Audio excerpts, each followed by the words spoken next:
how our spiritual practice can help us manage time, information, and energy you talked about earlier. It definitely helps you to manage energy, isn't it? Definitely it does.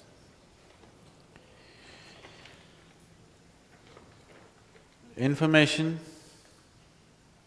to manage your information properly or not to succumb to the tendencies caused by the information, of the past information, energy is a very important part.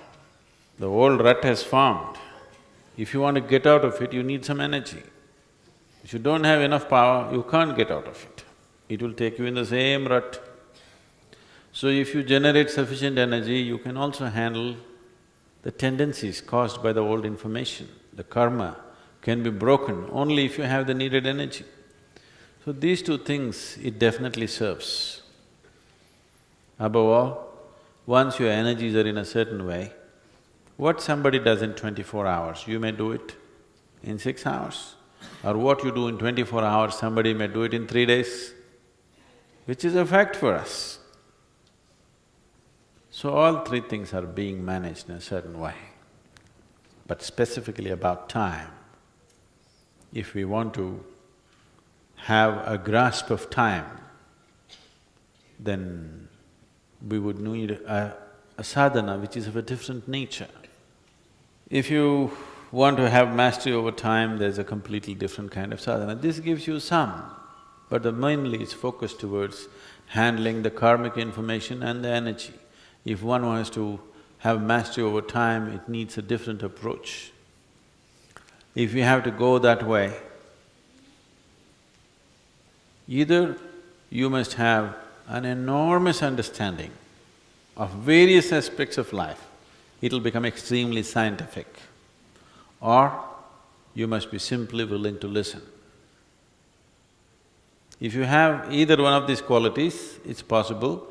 The first one that I said, an enormous understanding, that will not happen in a short time.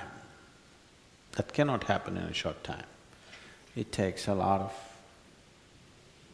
It would take lifetimes for people to understand how it actually happens.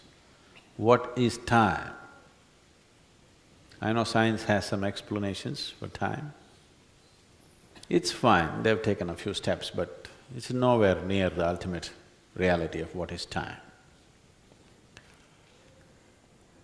So, I would say, going into that such sadhana right now limits itself to only those people who will simply listen.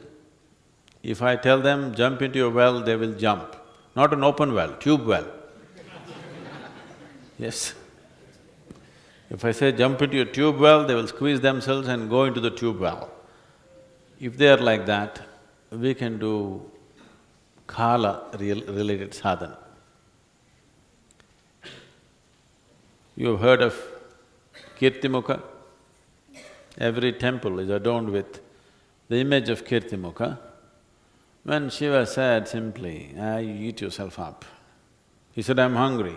He said, you eat yourself up. He simply ate himself up. Only his face, mouth and hands were left. Everything else he ate himself up. So, Shiva said, you are a glorious face. You are above all gods. So, every temple has the face of Kirtimukha, where hands are into the mouth, everything, the body is gone, he ate it up. His own body, he ate it up, because Shiva said so.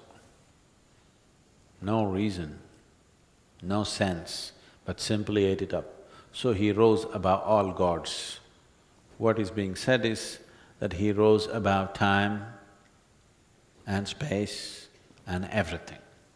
He is above gods means he is risen beyond all these dimensions. Because even gods are subject to some of these realities.